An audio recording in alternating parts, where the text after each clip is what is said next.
Good morning again. The scripture this morning that I want to read comes from Hebrews chapter 7, verses 23 through 28. And before I read this scripture, I want to just, frame up a little bit on the book of Hebrews. Was written for Hebrew Christians who may have been considering a return to Judaism, perhaps because of immorality stemming from the lack of understanding from biblical truths, and all believers of Christ. Let me read chapter 7, verse 23 through 28. No, there have been many of those priests, since death prevented them from continuing in office. But because Jesus lives forever, he has a permanent priesthood. Therefore, he is able to save completely those who come to God through him, because he always lives to intercede for them. Such a high priest meets our need, one who is holy, blameless, pure, set apart from sinners, exalted above the heavens. Unlike the other high priest, he does not need to offer sacrifices day after day, first for his sins and then for the sins of the people. He sacrificed for their sins once all when he offered himself. For the law appoints as high priests men who are weak, but the oath which comes after the law appointed the Son, who has been made perfect for him forever. So think about for a minute, how many people can you think of that claim to be a change agent? How many people that claim to want to change our lives, change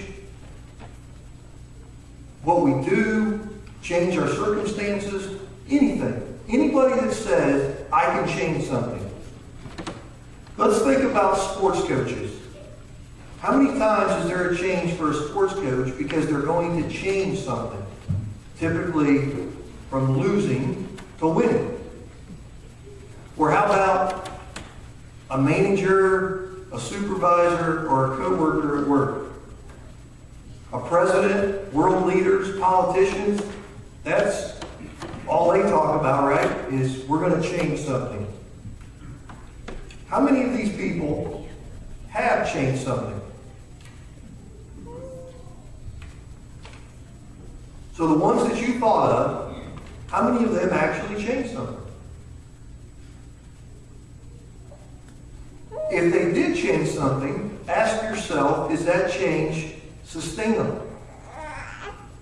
So is it a short-term change, or is it a long, sustainable change?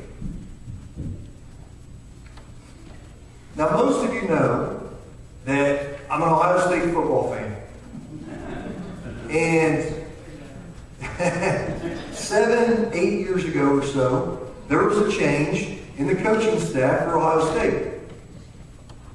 Now, there's been many changes since then, right? Not to mention 4 consecutive Big Ten titles, a record against Michigan of 7-1, which is quite the change prior to Coach Trussell coming, which is only a couple weeks away. We'll see how that goes, right, Sam? But obviously, he came to Ohio State to change something. Not to mention, I guess I did not mention in there, a national championship in his time period, in his tenure that he's been with Ohio State. So everybody, when Jim Trussell came to Ohio State, if you recall, his first, when they announced him as head coach at the men's basketball game, his response was, however many days it was to the Michigan game, because he was there to change something. Now, if you recall, this year, again, USC beat Ohio State. And so now, Jim Trussell has come under fire because now it's time for a change. So he was there to come for a change. He made a change. He's got proof that he made a change. But now they're asking for him again for a change. which I actually found out on a separate note, I guess not on a separate note, but on a different side. I actually found out that Jim Trustell is a Methodist, and that he's active in a Methodist church there around Columbus, and that actually a friend of Pastor Ben's is his pastor. So that was interesting. But anyhow, as I said, the loss to USC, they came after him. Now, I heard this quote from Jim Trustell that he had made during that week after the USC loss. And people are sending emails to him. Obviously, talk radio is going crazy. Call-in shows, all of this for him. We need a change. We need a change. Here's his quote.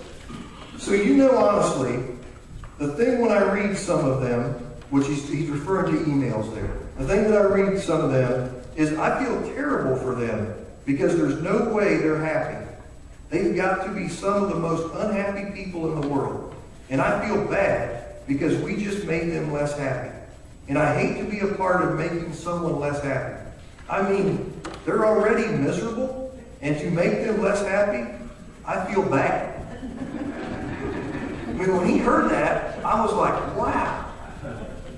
I mean, here's a guy that came to change something at one of the biggest football programs in the United States, and they're after him now because the change that everyone perceives as important. To me, I kind of said, wow, he put that in perspective, that's not really the most important thing that we've got going on.